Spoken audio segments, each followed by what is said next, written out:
Good afternoon, everyone. Thank you very much for watching this regular press conference on COVID-19.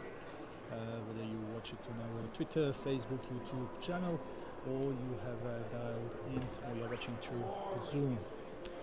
Today we have Dr. Tedros, our Director General, we have Dr. Maria Van Kerkhove, and we have Paul Molinaro, who's our Chief for Operation Support and Logistics. We also have Dr. Mike Ryan on the phone, who will be able to answer some questions. Before I give the floor to Dr. Tedros, just two small announcements. WHO has activated its business continuity plan, and this is in order to adhere to good health, public health guidance, as well as to deliver on its mandate. From today, all staff is performing their functions through teleworking arrangements. Only staff whose critical functions can only be performed on the site will have access to this campus. Therefore, there will be no media presence on WHO campus as of today. WHO media team will continue to provide normal services through Skype, email, and phone. Our regular briefings will be virtual press conferences, and our audiovisual team will continue to provide necessary support. So from now on, we will not have a journalist in the room, and then we will inform you if that changes. The second information is that we already sent you the media advisory for tomorrow.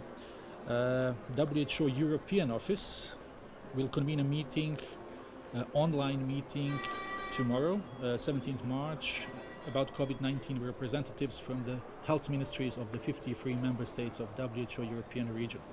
After the meeting, WHO Regional Director for Europe, Dr. Hans Kluge, and emergency experts will brief the press on the current situation in the region, and they will be answering journalists' questions on COVID-19. That press conference will be at 2 o'clock Central European time, and in the media advisory you have details how to access this press conference. Again, tomorrow at 2 o'clock, WHO Office for Europe. I'll give the floor to Dr. Tedros for his opening remarks. Yeah, thank you, Tariq. And good afternoon, everyone. In the past week, we have seen a rapid escalation of cases of COVID-19. More cases and deaths have now been reported in the rest of the world than in China. We have also seen a rapid escalation in social distancing measures like closing schools and canceling sporting events and other gatherings. But we have not seen an urgent enough escalation in testing, isolation, and contact tracing, which is the backbone of the response. Social distancing measures can help to reduce transmission and enable health systems to cope. Hand washing and coughing into your elbow can reduce the risk for yourself and others. But on their own, they're not enough to extinguish this epidemic. It's the combination that makes the difference. As I keep saying, all countries must take a comprehensive approach. But the most effective way to prevent infections and save lives is breaking the chains of transmission. And to do that, you must test and isolate. You cannot fight a fire blindfolded, and we cannot stop this pandemic if we don't know who is infected. We have a simple message for all countries: test, test, test. Test every suspected case. If they test positive, isolate them and find out who they have been in close contact with up to 2 days before they developed symptoms, and test those people too. Every day, more tests are being produced to meet the global demand. WHO has shipped almost 1.5 million tests to 120 countries. We're working with companies to increase the availability of tests for those most in need.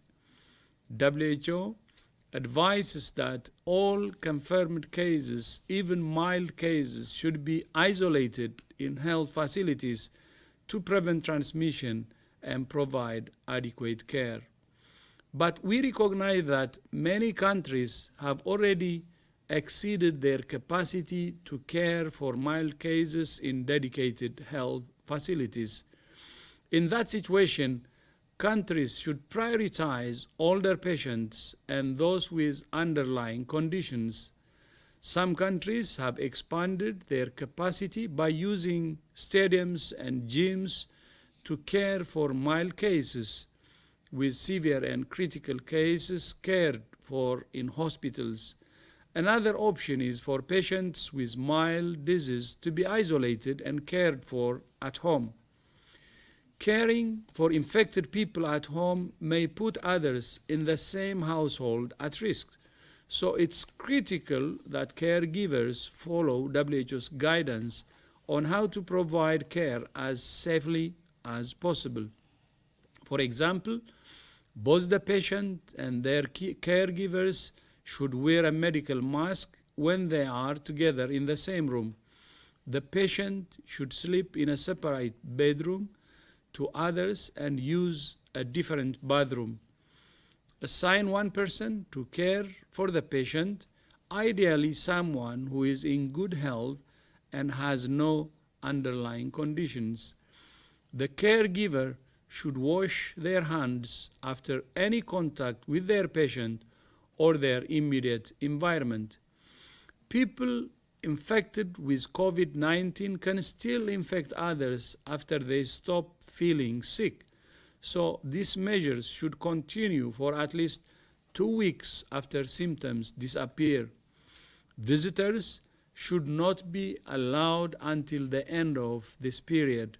There are more details in WHO's guidance. Once again, our key message is test, test, test. This is a serious disease. Although the evidence we have suggested that those over 60 are at highest risk, young people, including children, have died. WHO has issued new clinical guidance with specific details on how to care for children, older people, and pregnant women. So far, we have seen epidemics in countries with advanced health systems, but even they have struggled to cope. As the virus moves to low-income countries, we're deeply concerned about the impact it could have among populations with high HIV prevalence or among malnourished children. That's why we're calling on every country and every individual to do everything they can to stop transmission. Washing your hands will help to reduce your risk of infection, but it's also an act of solidarity because it reduces the risk you will infect others in your community and around the world. Do it for yourself. Do it for others. We also ask people to express their solidarity by refraining from hoarding essential items, including medicines. Hoarding can create shortages of medicines and other essential products, which can exacerbate suffering. We're grateful to everyone who has contributed to the COVID-19 Solidarity Response Fund. Since we launched it on Friday, more than 110,000 people have contributed almost $19 million. These funds will help to buy diagnostic tests, supplies for health workers, and support research and development. If you would like to contribute, please go to who.int and click on the orange Donate button at the top of the page. We are also grateful for the way different sectors of society are coming together. This started with the Safe Hands Challenge, which has started celebrities, world leaders, and people everywhere demonstrating how to wash their hands. This afternoon, WHO and the International Chamber of Commerce issued a joint call to action to the global business community. The ICC will send regular advice to its network of more than 45 million businesses to protect their workers, customers, and local communities, and to support the production and distribution of essential supplies. I would like to thank Paul Polman, Ajay Banga, and John Denton for their support and collaboration.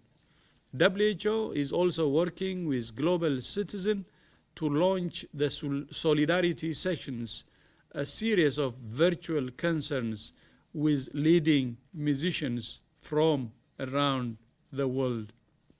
This is the defining global health crisis of our time. The days, weeks, and months ahead will be a test of our resolve, a test of our trust in science, and a test of solidarity. Crises like this tend to bring out the best and worst in humanity. Like me, I'm sure you have been touched by the videos of people applauding health workers from their balconies, or the stories of people offering to do grocery shopping for older people in their community. This amazing spirit of human solidarity must become even more infectious than the virus itself. Although we may have to be physically apart from each other for a while, we can come together in ways we never have before. We're all in this together, and we can only succeed together. So the rule of the game is together. I thank you. Thank you very much, Dr. Tedros, for these remarks. I will remind journalists who are dialing in by phone, it's *9. Those who are watching through Zoom, it's clicking raise hand. If it's possible, really, to have one question per journalist, so we can get as many questions as possible from different people. And we will start with Jamil Chade from Brazil. Jamil, can you hear us? Yes, perfectly. Thank you, Tarek. Hello, Mr. Tedros. My question is about Brazil and about the fact that President Bolsonaro yesterday on the weekend not only helped to call a mass protest in several cities of the country, but also took part himself in one of them. How do you see this as helping or not fighting the virus? And what is your suggestions on protests, street protests, in this case specifically that we are? Thank you very much, sir.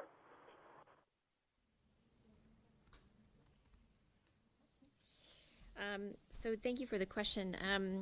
What we know that will be helpful during this time of COVID-19 in terms of what the DG just said is everything that we can do to reduce the possibility of transmission between people. And one of the ways that countries are doing this is to stop gatherings together. And some countries have taken different decisions based on the number of people where they've restricted those gatherings. And so it's important that people do restrict themselves, to go to gatherings where there's large numbers of people. And in doing so, that will reduce the possibility that people who come in close contact with one another can potentially transmit the virus to one another. And so taken together with testing and aggressive case and contact finding, it's important that we limit our in mass gathering events. Thank you very much. Just to remind that Dr. Mike Ryan is on phone. Dr. Ryan, if at any time you would like to add something, just unmute your phone and start talking. This time, so we will go for next question, Gabriela.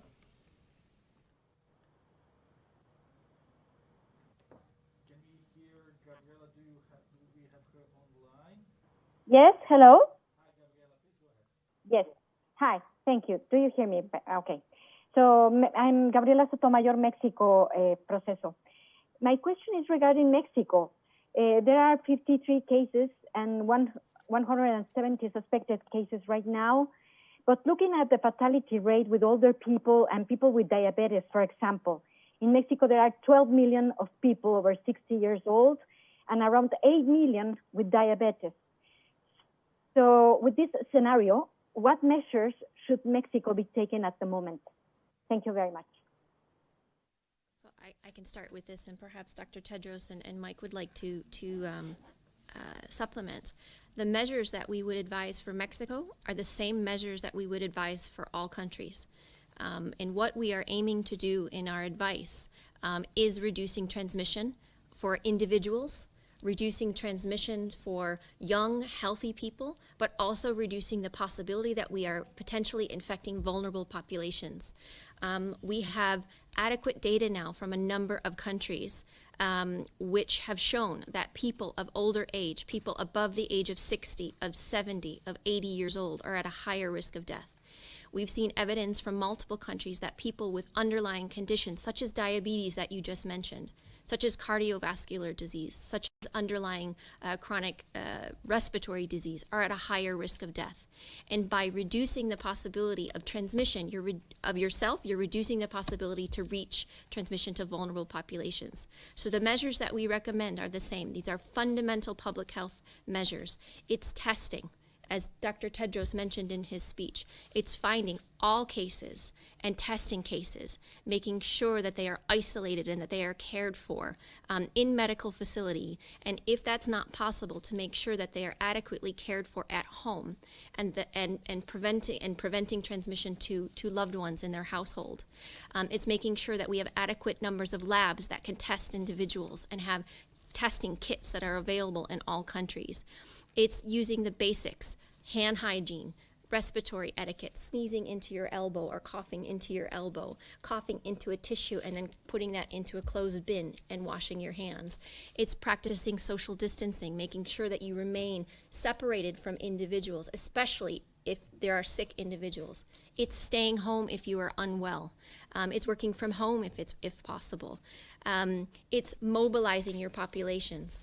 All of the same measures that we've been saying every day are the same measures we would recommend for Mexico as we would recommend for every government across the globe. Yeah, no, thank you. Maria had already said it. The only thing I would like to do is stressing on some of the issues. One, for any country, one of the most important things is the political commitment at the highest level. Because this pandemic is not about the health sector alone. It touches almost all sectors of the government, and the whole of government approach involving all sectors and led by the principal is very crucial. And that whole government approach should also be able to mobilize whole society and make sure that this response becomes everybody's business. Anyone in Mexico, this is something that can only succeed if all Mexicans actually be involved. This is not just for Mexico, but the whole world. It's everybody's business, and that's what we're suggesting to the whole world, and it will be the same for Mexico. And we hope to see progress in the whole of government approach, whole of society approach, and making sure that this is everybody's business. That's how we can stop this virus. Thank you very much. Dr. Ryan, would you like to add something? No, Tarek, I think Dr. Tedros said it right on the spot. Please jump in anytime you want. I will go now to a question from Norway that we received via text. It's Henrietta Haynes, and I'm sorry if I don't pronounce well. The question is for Maria, and it says, Maria, would Maria be able to comment on the new aerosol study and various surface studies, or possibly provide a general update on what do you know today? That's from Henrietta Haynes from Norway, NTB, and The Journal. So Henrietta, thank you for that question. That highlights the evidence-based nature of our organization and what we are trying to do in terms of making guidance for all countries, and we try to pull together all available evidence on different topics. This one that you've mentioned about the role of virus persistence on surfaces and the potential for the virus to remain in the air. So we are aware of several studies that have been published, that are in the process of being published, and that are currently underway in labs in a number of countries that have looked at different environmental conditions in which the virus could persist, looking at maybe different humidity or different temperature, UV light, and that have looked at different surfaces such as steel, hard surfaces, and looking at the new virus, the new COVID-19 virus, as it compares to other coronaviruses like SARS or like MERS or the common cold coronaviruses that are circulating. And there is a recent study that came out that looked at the role of aerosol generating procedures.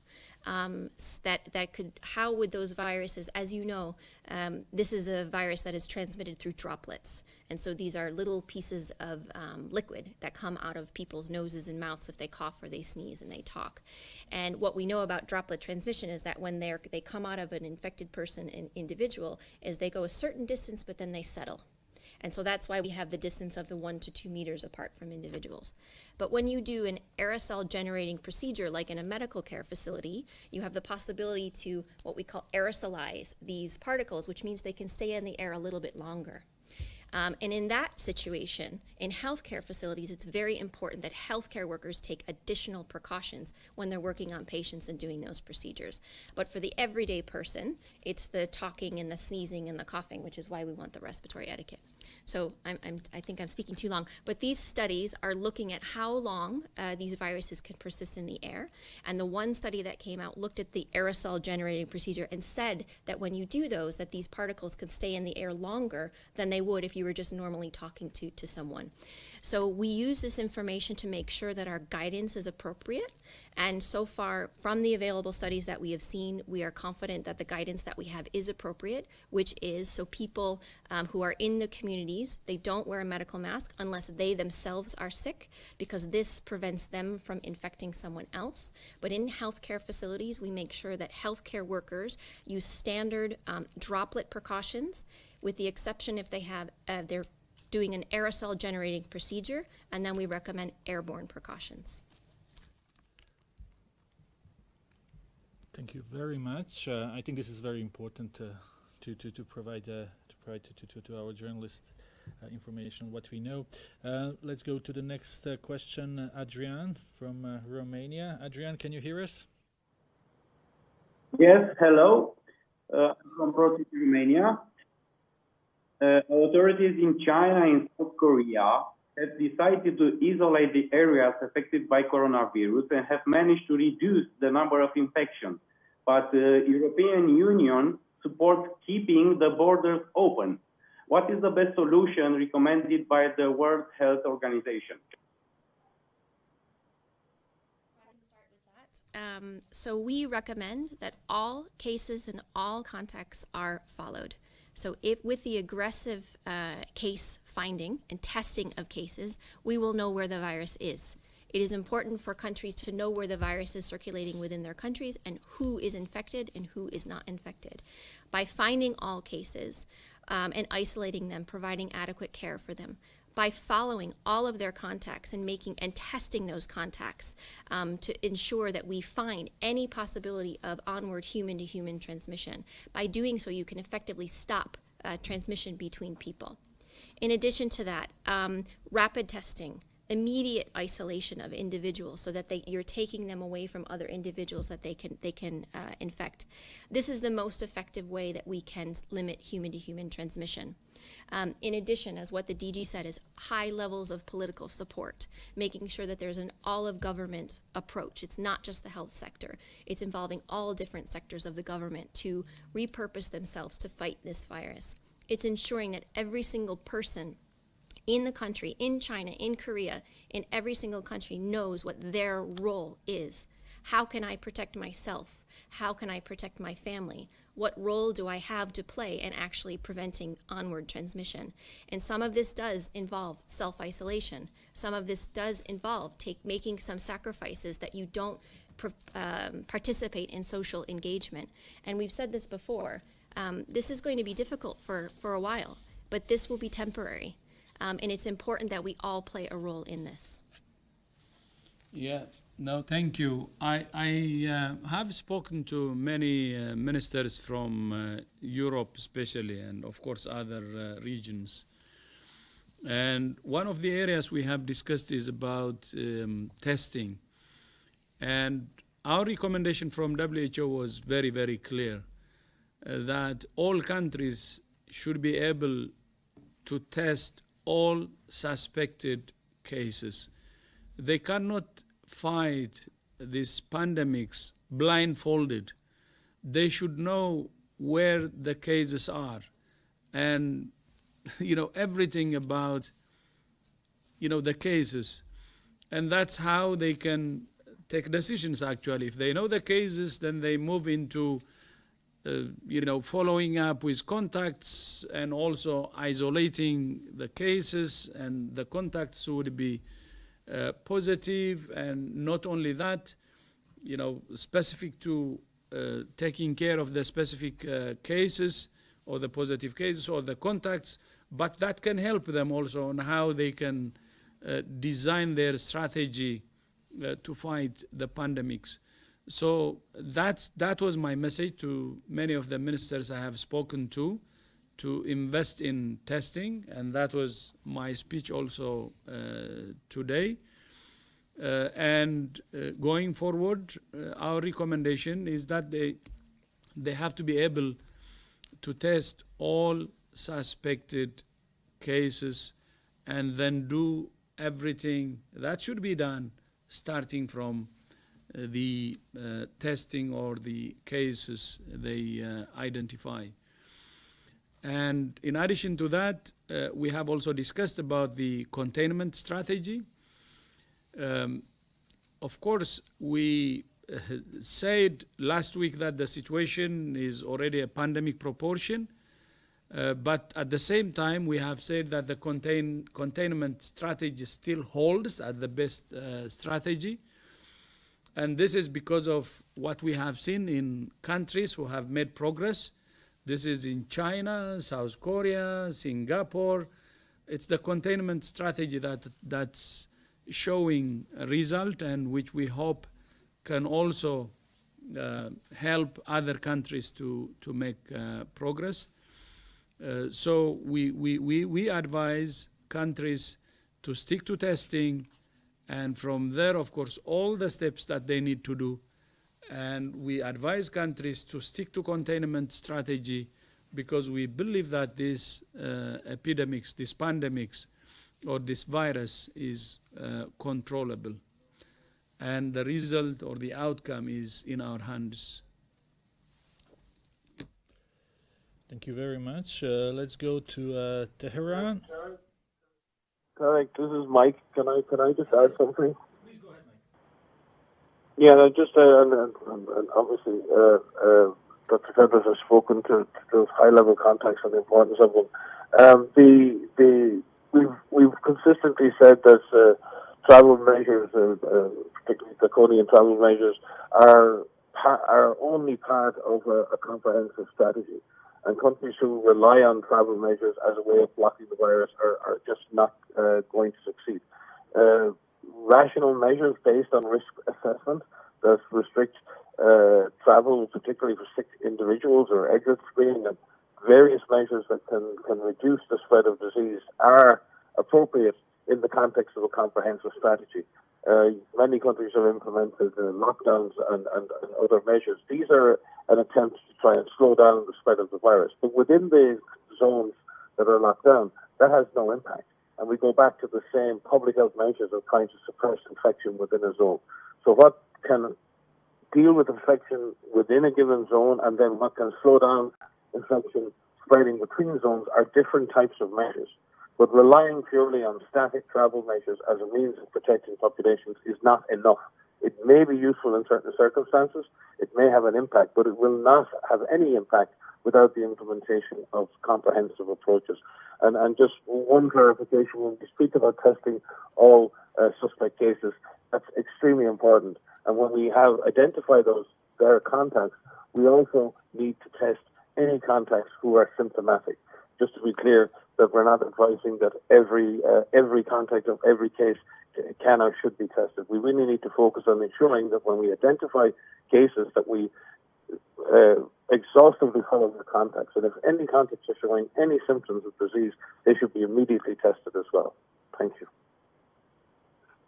Thank you very much, Dr. Ryan. Dr. Ryan is in Ireland calling us from there.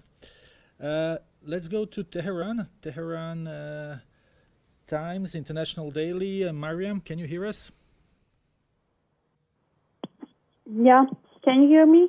Yes, Mariam, please go ahead. Yeah, my question, I have two questions. Some believe that the number of new cases and deaths reported every day by countries are not real, as some countries might be underreporting intentionally, or some might not test all the patients, especially those with mild symptoms. So is it possible that the number of cases is much higher, therefore the death rate is lower?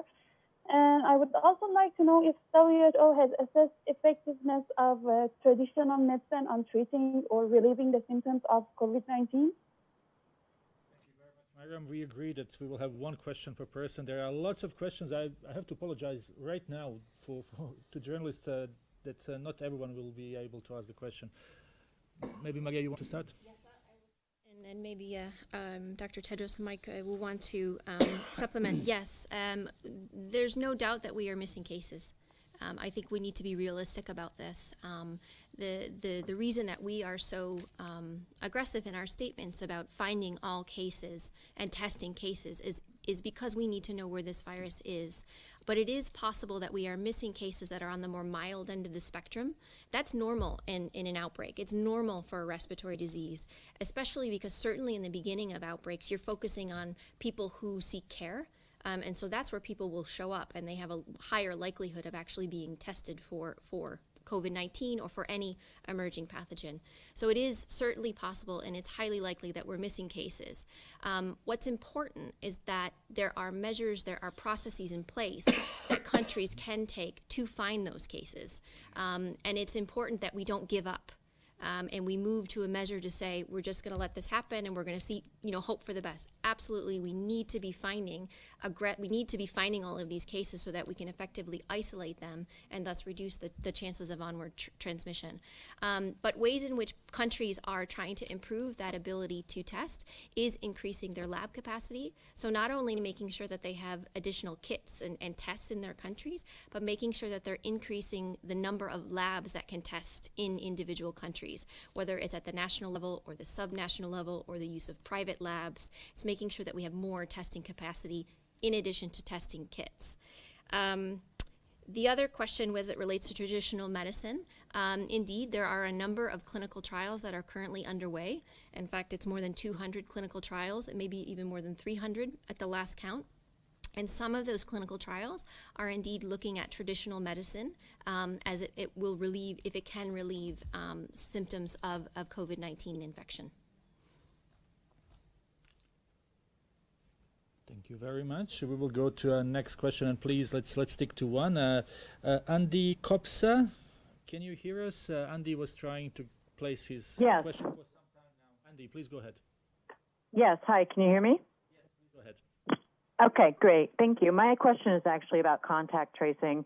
And it's about I'm going back to mid-February and the Westerdam cruise ship that docked and disembarked people in Cambodia. There's conflicting reports here in the U.S. for people that were returning from that ship that there was an actual false positive, and that all of those ship passengers were tested.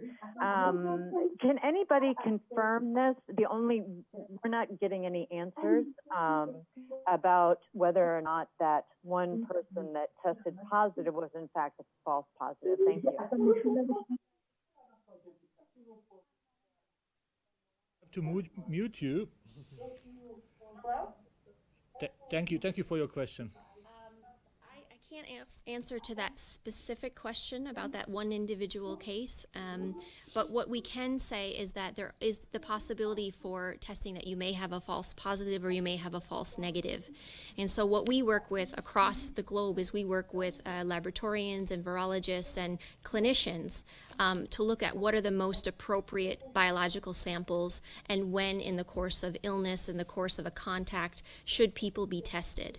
And it's important, whether these are upper respiratory samples or lower respiratory samples, the timing in which samples are collected, and then of course the lab test itself. There's always the possibility of a false negative or a false positive, which is why we recommend repeat testing where possible. We know that that's difficult to do because there is a shortage of tests in some countries, but especially for people with epidemiologic links to confirmed cases, it's important that if you have a high suspicion that they are a case. Really apologies, we have an issue here. Can you please? We are not able to mute you, Andy. Can you mute yourself, please?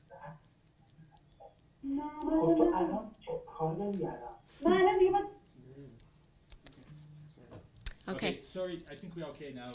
Just to say that if you have a strong suspicion amongst a contact who has an epidemiologic link, which means they've had direct contact with a confirmed case, that you do a repeat sample. And so that you have increase your chances of truly detecting if that person is a case or not. Thank you very much. Can we go to Xinhua right now? Who do we have from Xinhua Agency? Hi, it's Liu from Xinhua. Can you hear me? Yes, please go ahead. Yeah, the question is the Trump administration has announced a plan to cut deep its global health funds in its 2021 budget proposal. That's slashing more than $3 billion in overall programs, including half of its annual funding to WHO. So how does the WHO think that would help combat the COVID-19? And could you also please give us an idea of how the U.S. has contributed to the global response to COVID-19 so far? Thank you.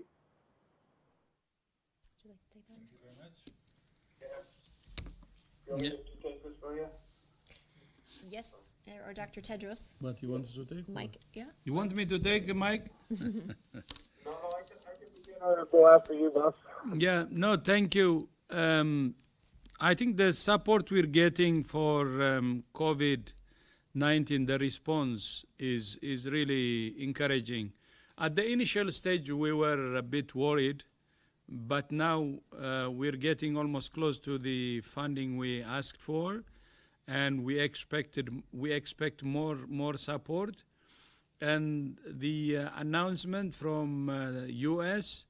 Is really significant, and we will expect actually more countries to contribute. But we're almost close to the funding we asked based on the SPRP. Of course, the initial focus was on governments, and we appreciate all governments who have contributed. Now we have already moved to asking contribution from the private sector and all citizens. And as I said in my speech, more than 19 million has been secured actually in a couple of days from the private sector and the global citizens at large. And this is in 2 days, and we expect that this will there will be a significant contribution from the private sector and the global citizens at large.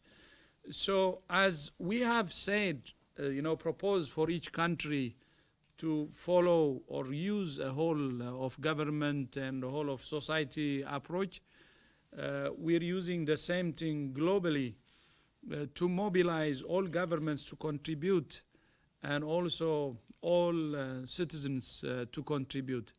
And the contribution so far is significant and encouraging, and I know we will get the amount of funding we need.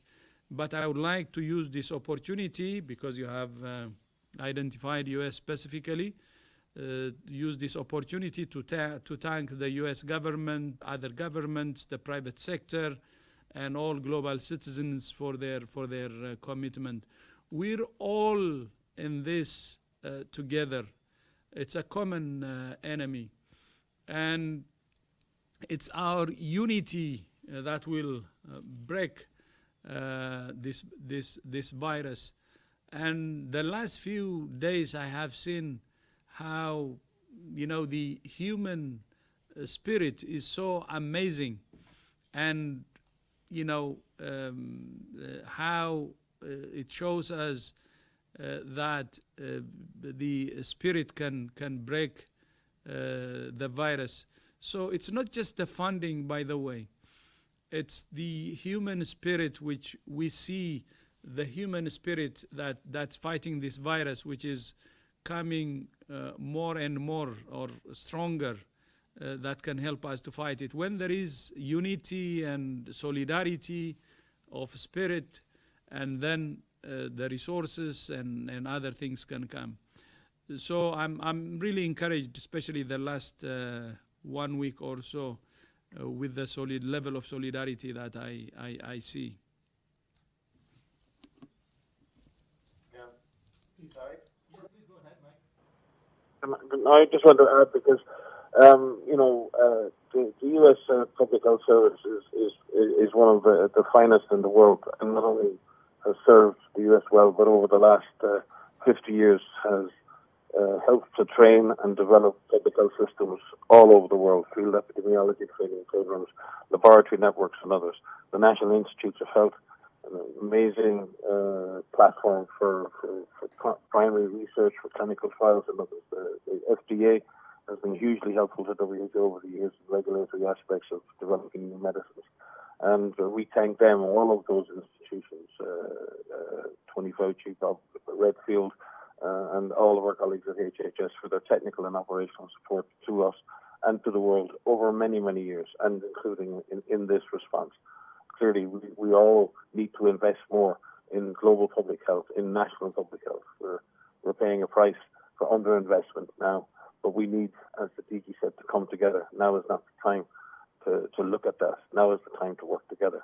But we are going to, in future, have to look at how we are investing in public health systems around the world and whether we're actually investing in enough. Thank you. Additional contribution from the U.S. is their scientists and their clinicians who are communicating with us regularly, on the front lines with us in terms of our gathering of information and evidence and sharing of experiences. So we have American scientists and clinicians and public health professionals who are involved in every single one of our technical networks. And so we're very grateful for them, as well as clinicians and public health professionals and scientists from all over the world who are sharing their experiences with us as we learn more about this virus and as that evidence is fed back into our response. Thank you very much. We are receiving really huge volume of questions, so we'll try to go a little bit to those technical one maybe, because I think this is important. Lara Pinheiro is asking, do we know anything more about children and COVID-19? This is a good question. We have a lot of questions about children. What we know from the evidence to date is that children are susceptible to infection, and that children can be infected with this virus. They seem to be infected in terms of symptomatic infection, in terms of detection through reporting systems at a lower rate than adults, and which is different to what we would see with influenza. And from the evidence that we are seeing, we're not seeing transmission in settings like schools, where we would worry about amplification of transmission. In many countries, schools have closed, and so that is an important thing to take into consideration. We do know that children tend to have more mild infection, have more mild disease, but we have seen children die from this infection. So we can't say universally that it's mild in children. So it is important that we protect children as a vulnerable population. What we don't know right now, and because we don't have serologic tests yet, and we don't have the results of these population-based serosurveys, is we don't know the extent of a subclinical or asymptomatic infection in children. And so we're waiting for the results of those, which will help us really understand what role children are playing in this. So just to summarize, we know that children can be infected. We know that they tend to have mild disease, but they can die from this infection. So it's important that we protect them. Another technical one, maybe if we may, it's Stefan here from Switzerland, from Le Temps. He's asking, what do you think about possibility of short-lived immunity and the risk of having a massive wave of COVID-19 next fall? Is also a good one. These are the same questions we're asking, so these are the right questions. There are some initial studies that are looking at an immune response in individuals. We've seen some studies that have come out that have looked at an immune response in non-human primates. The data is very early. And what we're looking for is whether or not we see a robust response in people and for how long that will last. We're still 11, 12 weeks into this outbreak, and we do have some serologic assays that have been developed in a number of countries. And so we don't have a full answer to this yet, but it is something that is very important to see what level of response individuals have in terms of an antibody response, whether this will provide protection and for how long. Let's try to get someone online. Our friend Antonio from EFE. Antonio, can you hear us? Yes, Tariq, can you hear me? So Spain has declared a lockdown to prevent the spread of coronavirus, but today we are still seeing images of overcrowded public transport in cities like Madrid. So do you think societies have to take more seriously the threat of COVID-19? How can we really convince the population to stay at home? Yeah. To convince the public, first of all, I would like to commend the very courageous and bold action that the Spanish government has taken. I had a chance to speak to Prime Minister Pedro Sanchez, and his commitment, I believe, is really, really strong to fight this virus. But the political commitment at the highest level alone will not be enough. There should be the cooperation of all citizens of Spain. It's the cooperation from all citizens that will make the response actually complete. And I said it many times, this should be everybody's business. Each and every individual should do everything to protect himself or herself and to protect others, and should listen to the advice of the national authorities. So my advice is that this virus will not be stopped without the cooperation of the government, the whole society, and the citizens. This is everybody's business, and I repeat, this is everybody's response and responsibility, and that's how we can stop this virus. And I encourage everybody in Spain to follow the advice of the authorities. Muchas gracias. And my name is Pedrito, my other name. Thank you. Thank you very much. I will just ask